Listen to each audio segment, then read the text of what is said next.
ඔයා ඔයාගේ දරුවට ඉංග්‍රීසි උගන්වන්න උත්සාහ කරන දෙමව්පියෙක්ද?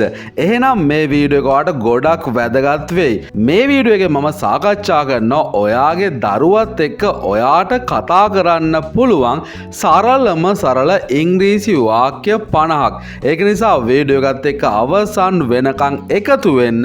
මේ වීඩියෝ එක බලලා ඔයාට පුළුවන් මේ වාක්‍ය ඔයාගේ දරුවට කියලා දෙන්න. Ask me කියන්නේ දරුවට මොනවා හරි ප්‍රශ්නයක් තියෙනවා නම් එයාට උගන්වන්න පුළුවන් මගෙන් ඒක අහන්න. Ask me. Speak up. ටිකක් හයියෙන් කතා කරන්න. Speak up.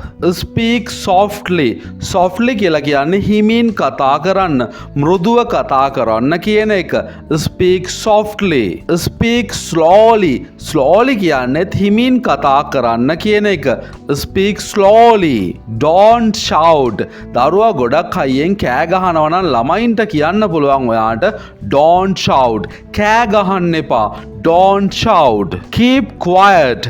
Keep quiet කියන්නේ නිශ්ශබ්දව ඉන්න. සද්ද කරන්න එපා. Keep quiet. Stop talking. කතා කරන එක නවත්තන්න. Stop talking. A little louder. A little louder කියන්නේ චුට්ටක් හයියෙන් කතා කරන්න. A little louder. Don't mumble. Don't mumble කියන්නේ කොඳුරන්න එපා.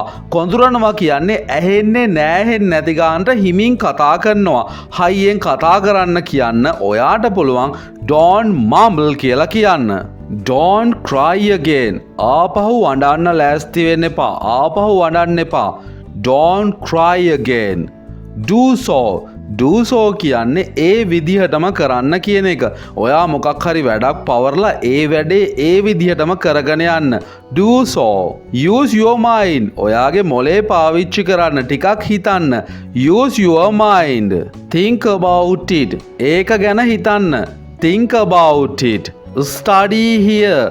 මෙතනට වෙලා පාඩම් වැඩ කරන්න.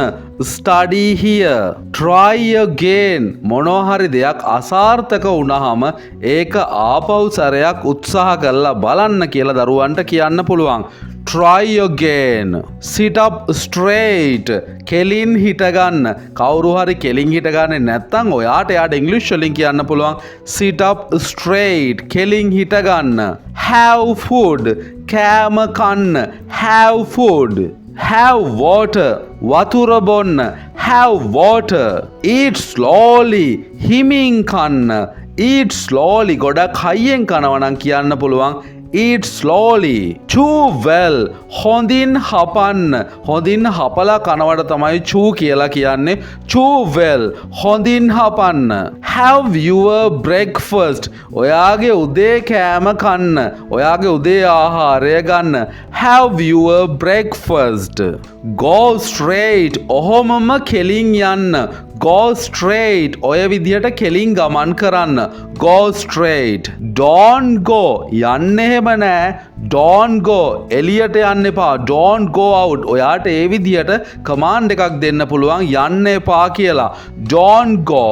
Get up. එහෙම නැත්නම් wake up. ගොඩක් අය හිතනවා මේ වචන දෙකම එක සමානයි කියලා. ඔව් ආසන්න වශයෙන් අපි get up එහෙම නැත්නම් wake up කියලා කියන්නේ අවදි වෙනවට. හැබැයි මේ දෙකේ පොඩි වෙනසක් තියෙනවා. Get up කියලා කියන්නේ ඔයා අවදි වෙලා ඇඳෙන් බහින්න කියන එක. හැබැයි wake up කියලා කියන්නේ අපි නිින්දෙන් අවදි වෙන එකට. ඔයා මුලින්ම කියන්න ඕනේ wake up කියන එක.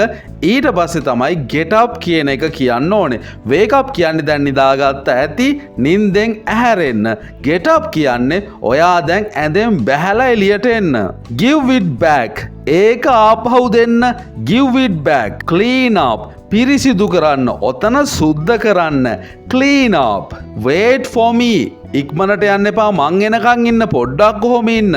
wait for me. walk ahead. ඉදිරියටම ඇවිදගෙන නැත්තම් ඉස්සරහින් ඇවිදගෙන යන්න. walk ahead. call him. එයාට කතා කරන්න.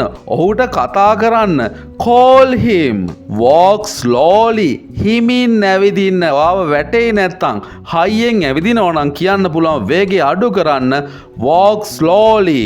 Bolt the door. දොර අගුළු දමන්න. bolt කියලා කියන අගුළු දානවට දොර වහන්න දොරේ lock එක දාන්න. bolt the door.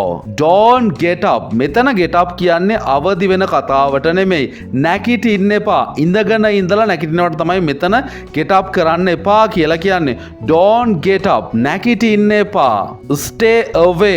අහකට වෙලා ඉන්න. හිතන්නකෝ අනතුරක් තියෙන තැනකට යනවා කියලා, ගින්දර තියෙන තැනකට යනවා කියලා. එතකොට දරුවන්ට කියන්න පුළුවන් stay away. අහකට වෙලා ඉන්න, පැත්තකට වෙලා ඉන්න. stay away. take anyone. ඔයාට මොනවා හරි දේවල් කිහිපයක් දීලා, සෙල්ලම් බඩු ගොඩක් දීලා වාට කියන්න පුළුවන් එකක් ගන්න මෙතනින්. නැත්නම් කෑම වර්ග කිහිපයක් දීලා එකක් ගන්න.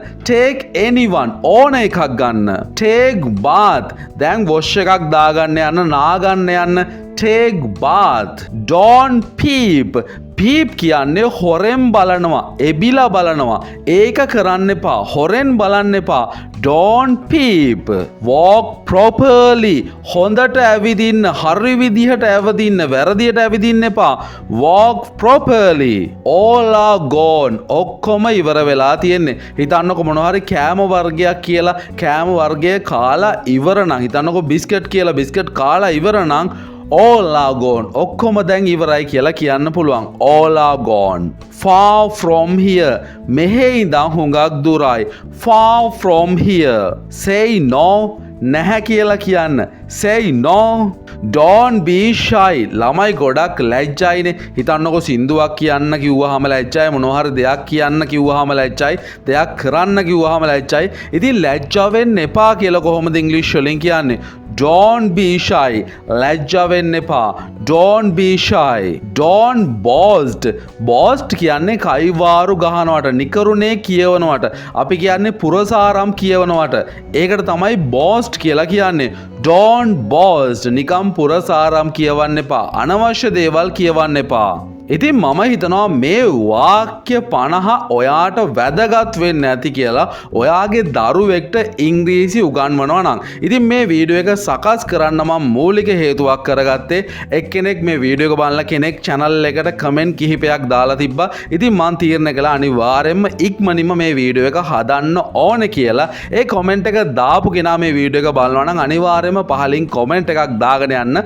ඔයා ඉල්ලපු වීඩියෝ එක තමයි මම මේ විදියට හැදුවේ. ඉතින් ඔයාලටත් මේ වගේ වීඩියෝස් හදාගන්න ඕන නම්, ඔයා කැමති මාතෘකා තියෙනවා නම් අනිවාර්යයෙන්ම පහලින් කමෙන්ට් එකක් දාගෙන යන්න. ඒක ගොඩක් අයට වැදගත් ටොපික් එකක් නම්, මාතෘකාවක් නම් මම අනිවාර්යයෙන්ම වීඩියෝස් සකස් කරන්න බලාපොරොත්තු වෙනවා ඉතාමත්ම ඉක්මනින්. ඒක නිසා ඔයාගේ තියෙන අයිඩියාස් පහලින් කමෙන්ට් කරගෙන යන්න අමතක කරන්න එපා. ඒ වගේම මේ වීඩියෝ එක නැවත වතාවක් බලන්න. නැවත වතාවක් බලලා ඔයා ප්‍රැක්ටිස් කරලා මේක ළමයිත් එක්ක, ඔයාගේ දරුවත් එක්ක ෂෙයා කරගන්න අනිවාර්යයෙන්ම. එහෙනම් අදට ගිහින් එන්නම්. හැමෝටම good luck. හැමෝටම goodbye.